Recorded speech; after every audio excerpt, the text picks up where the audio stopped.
Today we're talking about two very cool products, the Pyro S and the Pyro 7. Now the video is mainly going to focus on this Pyro 7 since it's the more recently released at the time of making this video, and I just am really excited to talk about it, so let's get into it. My name's Dustin, your video tour guide, and please keep your arms and legs inside your chairs at all times. Sit back, relax, and enjoy the video.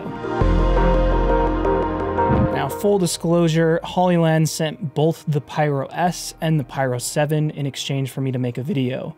But as always, my thoughts and opinions on these products are my own. So first off, what is this thing?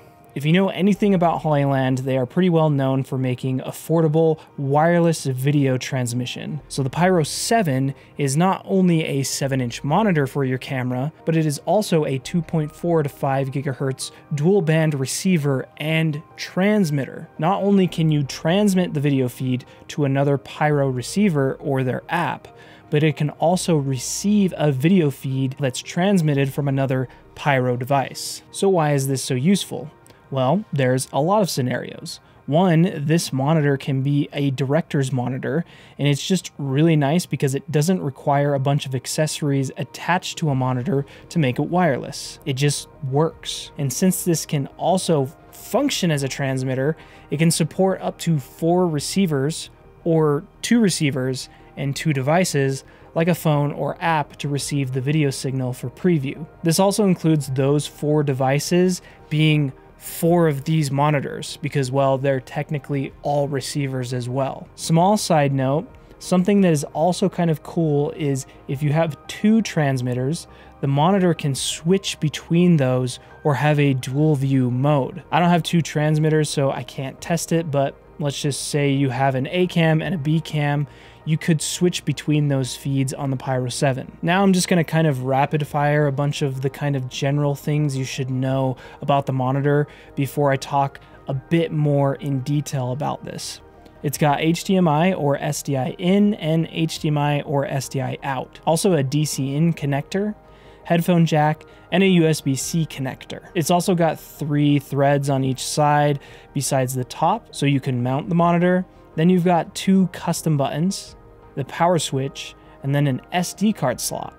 More on that later. As far as the UI and the menu of the monitor itself, I wouldn't classify it as innovative, but by all means, it's very simple and easy to find your way around. It also has probably all of the camera assist functions and tools that you'd ever need in a monitor like this. The screen also reaches 1200 nits of brightness, which is pretty good. So why am I so excited about this thing? And some of you may say this isn't useful to me, which I understand, but there is something else that I'm going to mention that I believe makes it useful for everybody else, not just this thing, and that is filming myself.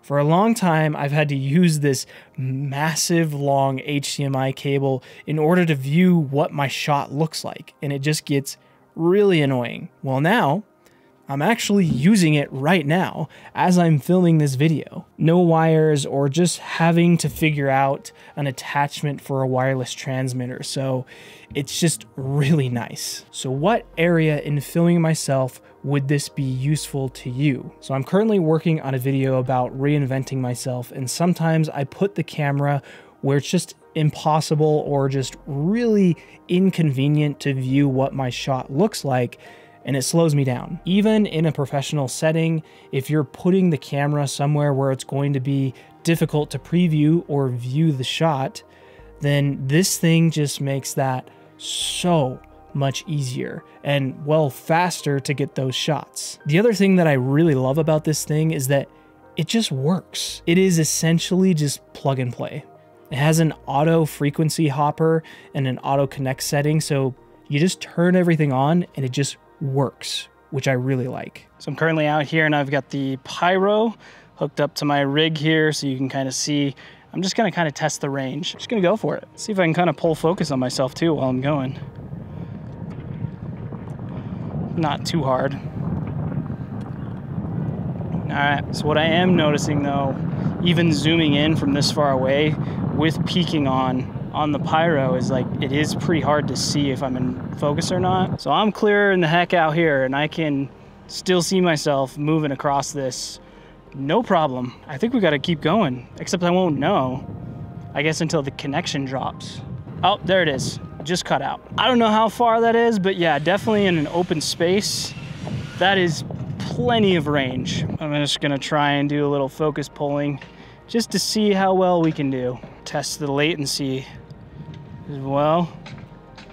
I'm going too fast.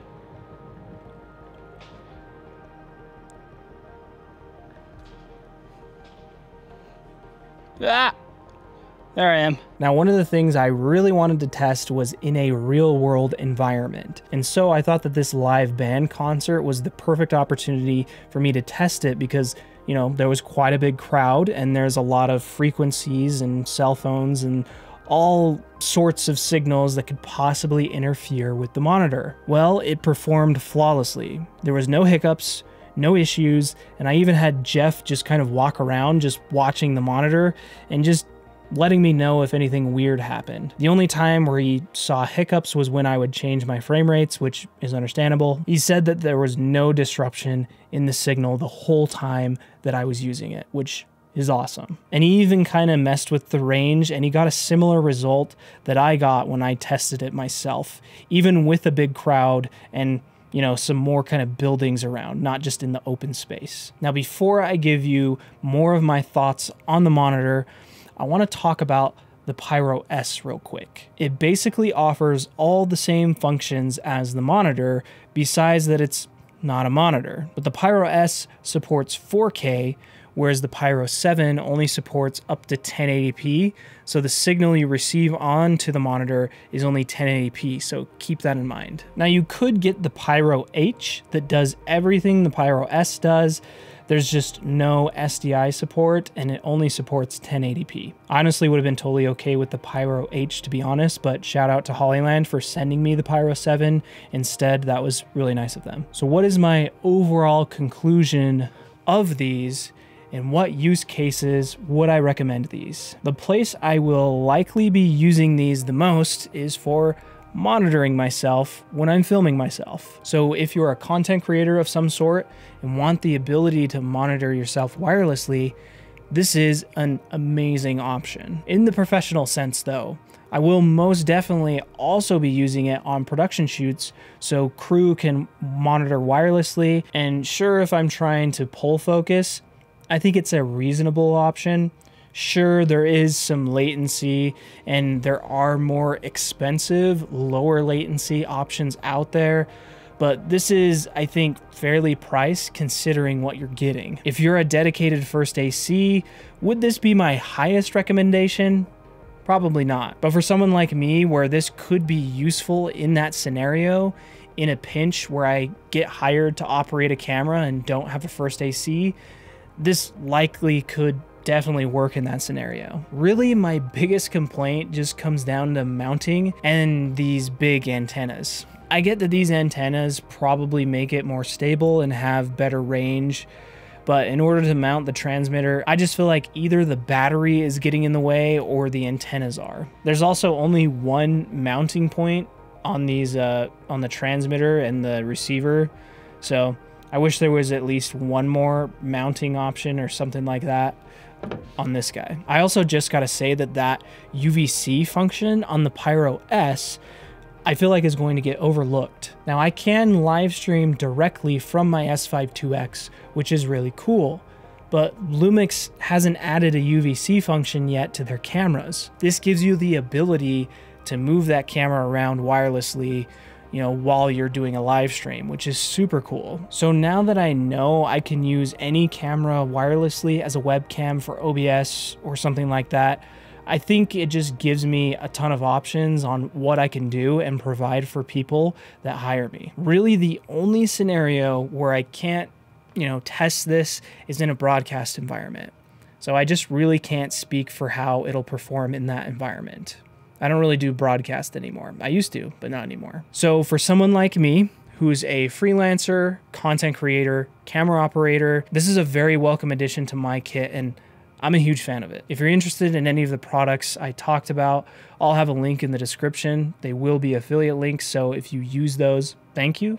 They help me a lot in assisting me in the production of this channel. For those who have already used those links, thank you. I really appreciate it. But you can always support me just by hitting the subscribe button and the bell button to be notified of future uploads. Till the next video though, happy filming.